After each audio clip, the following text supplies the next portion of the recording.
talk to us about how you've weathered through raising a fund, particularly with the headwinds that we've had.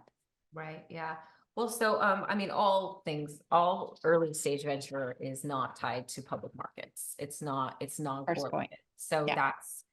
so as a person, whether you're thinking about being an angel or whether you're thinking about having a fund or whatever, if you have the ability to weather storms, which Mhm. requires patience and resilience and all this stuff like that, early stage is the great place to be, even with the companies that completely blow up. Yeah. The early stage investors usually did kind of okay, when you look at a lot of these as examples. That being said, in where we specialize, healthcare technology, and um, medical AI type tech and things like that. Um, we're also health tends to be a laggard in terms of technology adoption. The stuff that is super bleeding edge that we're looking at, like Nvidia is doing and things. Yes. Healthcare is not there, Yeah. and so I do sometimes have some of the benefit of being able to like the be with the pack that's a little bit more of a laggard in terms of technology, because you could see how other industries adopted it or didn't adopt it Got it. and adjust. So there's some of the foresight there. But in terms of the cyclicalness of this, I think that's where like almost the journalism training comes in. You don't get actually, I like love my quotes. So Warren Buffett, love him. John Wooden, he had Yeah. a quote that was like, you can't let praise or criticism get to you. It's a Mhm. fallacy to get caught up in either one.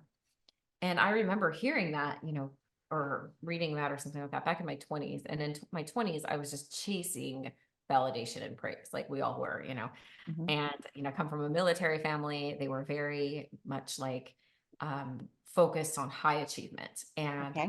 And so I was really looking for that in all the places, both right and wrong.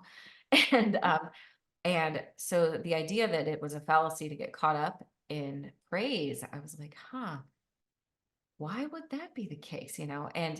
But so over time, you can liken John Wooden's quotes to the craze that happens around anything, right now with Yes. AI.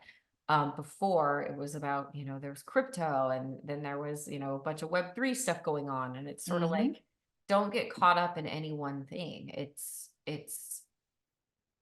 always a cycle. The market's great. Awesome. The market's not great. Fine.